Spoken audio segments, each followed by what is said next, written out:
And welcome back to Godzilla, pre-recorded Godzilla and me doing the audio separately. This is sure to be one hell of an experience. You know, I actually think I might start doing Lex Plays like this, because I think way better when I'm not having a controller in my hands. Even though it kind of does make it less of a Let's Play, but whatever. I mean, we're anything if not traditional. So here we are in this place. You can see, Tokyo Tower's there, and we're up against Anguirus. Another Godzilla monster from the movies. Anguirus is actually the first monster Godzilla ever fought in the movie. In the movie Godzilla Raids Again, Godzilla fought Anguirus, the first monster he ever battled. And then in later films, Anguirus came back as a good monster, as a face monster, I suppose. If you know wrestling terminology, he was a face. He was a heel, then he was a face. And since then, Anguirus has kind of been, more wrestling terminology, jobbing to Godzilla. Anguirus has always fought alongside Godzilla. He rarely ever fights on his own, and when he does, he always loses. So yeah, the classic definition of a jobber kaiju, kaiju meaning monster in Japanese. So yeah, there's Anguirus. Anguirus doesn't have any breath abilities. His primary attacks are biting and scratching and using the spikes on his back. As you can see, he's like back slamming with his spikes. I use my shockwave to blast him back. Anguirus is not that difficult, but he can be a nuisance if he gets too close to you because he excels in close quarters combat and is not very useful in long range combat. So he's kind of going at me right now with his spikes. He used to go and block me. Surprisingly, he was more difficult than I expected because he's Anguirus, and me knowing about Godzilla, I expected him to be pretty easy. Okay, that right there was his enhanced move, where he just moves his head a couple times and tries to bite me. It's not that effective. So I go for the charge again. He tries to slice me. I went for the atomic explosion. I don't know why I did that, but you got me more points. As you can see on the left, that's Tokyo Tower. You can also destroy that. You can destroy everything in this game. It's pretty sweet. He just keeps doing... Okay, that's his most ranged attack, where he just turns around and kicks dust at me. So I just keep going with the enhanced breath attacks, just because it's easier. I think I got stuck on something there? I don't know. So yeah, Anguirus has been in a couple movies. I think he was considered for the legendary 2014 Godzilla movie. There's concept art of him and Godzilla fighting on Alcatraz Island, actually.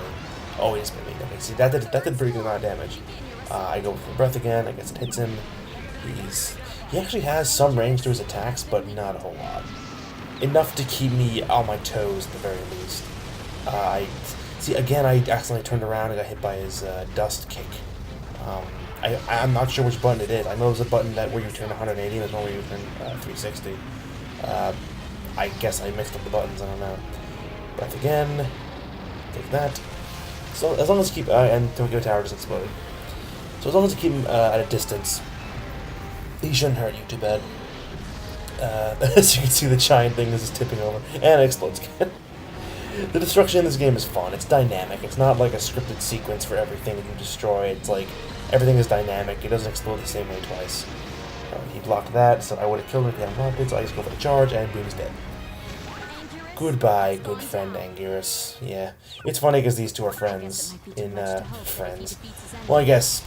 See, they were friends back in the old days when giant monsters could be friends. Nowadays we have... The system's a bit more strict. Because back in the old Godzilla movies, they would always give them more personality and more human characteristics, such as making friends or forming alliances or doing like tag team moves.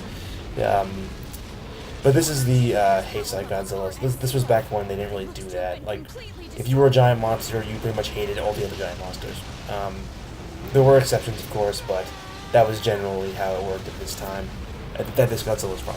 Also, that's another thing. I was surprised that they went with this Godzilla for this game. This isn't like a super well-known Godzilla. This is it's the Heisei Godzilla.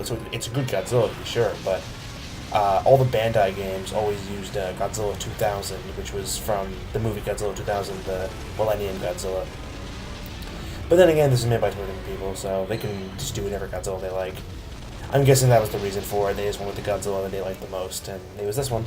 And it's still a good one. It's still a good one. It helps differentiate from the 2014 one without, like, making it too obvious.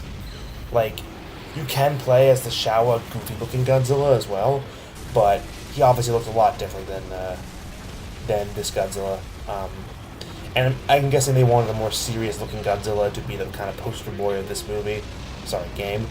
So yeah, I mean, it's not a bad decision. It's just a different one. Speaking of Heisei Godzilla, my good friend Gazillion X, 2014 or 2010. I think it's 2010. Sorry if I'm getting it wrong. She gave me a pretty awesome Monster Arts Heisei Godzilla figure of this Godzilla for Christmas, and it was fucking awesome. And it's definitely the nicest Godzilla figure I own now. So thanks for that. I'm going at the thing. I don't know what happened there. I was just facing the wrong way entirely. Oh, okay. So what happened just now is they had to, because I destroyed so much, they had to raise the disaster level. And what that means is they'll send in more powerful weapons to fight me, like those missiles that just hit me. They sent in these fighter jets that fire really powerful missiles, which actually caused me to stagger a little bit. So as you can see there, it's a bit annoying, but so those guys will be in later levels because I triggered the disaster level. I don't know why I breathed fire there. I think I was going for the sweep, the lock-on atomic breath to take out the jets, but I missed, so that's life sometimes. So as you can see, yeah, those are more powerful missiles heading right now. Those ones missed me. I went for it again. I think I hit something. See, okay, so I actually stagger now. With the other weapons, other missiles or bullets or whatever that hit me, I don't really stagger from Godzilla. They'll inevitably bring out more powerful missiles. And I guess the way you would not stagger on them is by getting stronger and absorbing more energy and becoming bigger. Really, that's the point of this game, is to just become a bigger Godzilla and become as big as you can be, because eventually you have to fight a monster that's really big, and you want to be ready for that. Because you saw, like, I struggled against the 100-meter Mechagodzilla because obviously I was not prepared to fight a monster of that size. Going for the tail again, I don't know why. It's the fastest thing to do is just go for the claw combos and then follow it up with a heavy tail. That does the most damage quickly enough. And I just finish it off with the enhanced breath and boom. Generators destroyed. Because I'm Godzilla. And that's what the hell who the hell do you think we are? Mission's a failure, alright, huh? I love this guy who's the medium difficulty Prime Minister, who's like super by the book and like he does everything by the manual, and it's a cool idea. I do like the idea. And his name is Chujo, which is actually the name of a character in one of the Godzilla movies. His last name was Chujo, so that could be a shout out. I don't know. So yeah, that's the end of that level. And the next one will Area 12. I will be fighting King Ghidorah, my favorite Godzilla monster. So stay tuned for that. Thanks for watching. Lex out.